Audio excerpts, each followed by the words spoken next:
राजधानी दिल्ली में नगर निगम चुनाव के चलते अब राजनीति गर्मा गई है। जगह जगह जनसभाओं और पदयात्राओं के माध्यम से जनता को अपनी पार्टी के प्रति सपोर्ट जुटाने में लगे हुए हैं। इसी कड़ी में गोंडावार 231 से बीजेपी उम्मीदवार प्रीति नीरज गुप्ता के सपोर्ट में अब राष्ट्रवादी नेताओं की छड़ी लगा दी गई है, जिसके चलते कभी बिहार के मुख्यमंत्री सुशील मोदी तो कभी हिंदू राष्ट्र सम्राट कपिल मिश्रा का आगमन गोंडावार 231 में हुआ। सभी ने जय श्री राम के जयकारे लगाकर उनका भव्य स्वागत किया, जिसके बाद कपिल मिश्रा ने मंच के माध्यम से जमकर केजरीवाल सरकार पर निशाना साधा। कपिल मिश्रा ने कहा कि दिल्ली का झूठा मुख्यमंत्री दिल्ली की जनता को शराब की नगरी बनाने में लगा है।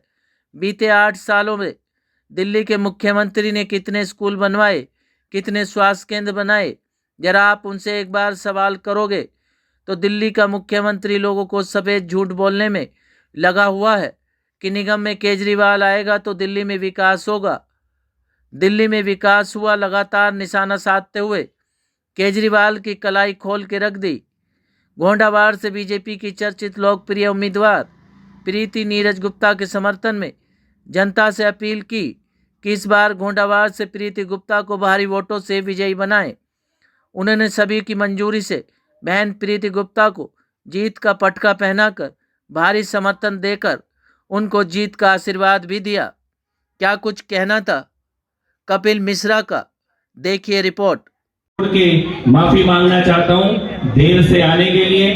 मैं जोधपुर में था, गुजरात में था, उससे पहले सुबह वहां चुनाव प्रचार चल रहा है और उसके बाद 20,000 को गोंडा में भी नौकरी मिली होगी, मिली होगी, मिली है किसी को नौकरी, मिली है। अगर मुख्यमंत्री बोल रहा है कि 12 लाख को नौकरी दी और यहाँ किसी को नौकरी नहीं मिली तो 12 लाख की सैलरी किसकी जेब में गई है, किसकी जेब में गई है?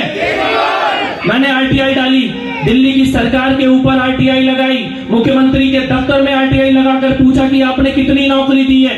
आरटीआई का जवाब आया 3,246। 3,246 नौकरी भी किसको लगी है?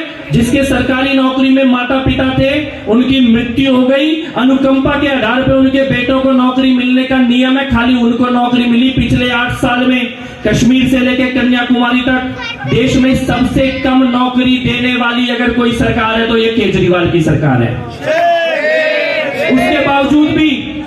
उसके बावजूद भी मुख्यमंत्री ने झूठ बोला कि 12 लाख नौकरी दी है। मैं आप सबसे एक सवाल पूछना चाहता हूं, ऐसा मुख्यमंत्री जो अगर शौचालय के दरवाजे पे कुंडी भी लगवाता है तो एक एक पेज के विज्ञापन छपवाता है। पहले नगर निगम का ये पहला चुनाव है।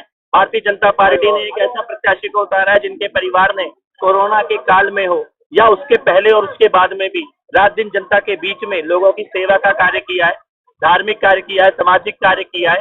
एक ऐसे उम्मीदवार जो बिना पद के भी लोगों की सेवा कर रहे थे, वो आज भारतीय जनता पार्टी ने उतारे हैं और मुझे लगता है कि निर्णायक जनादेश नगर निगम में दिल्ली की जनता भारतीय जनता पार्टी को देने जा रही है। अरविंद केजरीवाल जी कहते हैं एक मौका पार्षद को क्यों दें हम?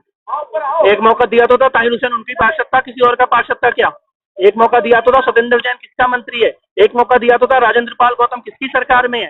दिए थे हमने एक मौके, इस दिल्ली ने एक मौका दिया था। आज दिल्ली को सांस लेना भारी पड़ गया है, आज दिल्ली को साफ पानी मिलना भारी पड़ गया है। दिल्ली के जो सीवर की सफाई नहीं कर पा रहा, जो पीडब्ल्यूडी के नालों की सफाई नहीं कर पा रहा, जो दिल्ली की हवा को साफ नहीं कर पा रहा, जो यमुना नदी को साफ नहीं कर पा रहा, वो बोल रहा है एमसीडी का कूड़ा साफ कर दूंगा।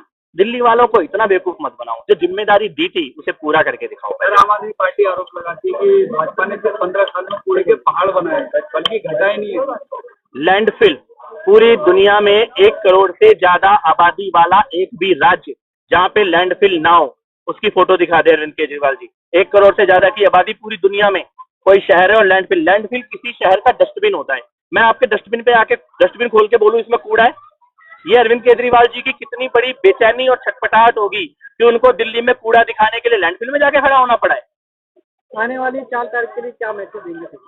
सबसे ये निवेदन है, प्रार्थना है, हाथ जोड़ के निवेदन है, मोदी जी के अंडर में दिल्ली का नया नगर निगम है, एक ऐसे लोगों को चुनकर भेजिए जो केंद्र सरकार के साथ तालमेल करके काम कर पाए। अब जो नया नगर निगम बना है इसका दिल्ली की सरकार से कोई लेना देना नहीं है, ज्यादा शक्तियों वाला एक नगर निगम है जो कि दिल्ली गवर्नमेंट के समानांतर शक्तियां जिसके पास होंगी। तो आप ऐसे लोगों को चुने जो रोज रोज ये ना बोले कि मेरे को एलजी ने रोक दिया, मेरे को थानेदार ने रोक दिया, मेरे को पंजाब ने रोक दिया, मेरे को हरियाणा ने रोक दिया, जो ये बोले कि मैं केंद्र सरकार के साथ बात भी कर सकता हूँ और काम भी कर सकता हूँ। वैद्य बाबूराम वर्मा, 15 सालों का इलाज का भरोसा।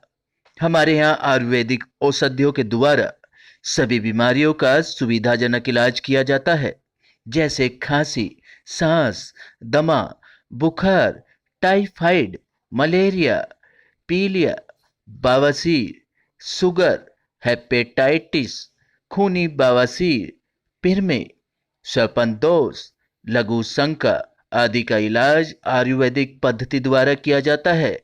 इसके अलावा सभी बीमारियों की जांच भी तसल्ली बख्श की जाती है, जैसे अल्ट्रासाउंड, एक्सरे, ईसीजी, रक्त, मलमूत्र, वीर्य की जांच इत्यादि।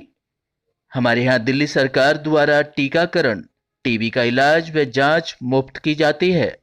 हमारा पता है वैद्य बाबूराम वर्मा चैरिटेबल सोसाइटी, 329 गली number 9, Mandoli extension, near Nand Nagri bus depot के सामने, दिल्ली 93। आप हमारे नंबरों पर भी संपर्क कर सकते हैं।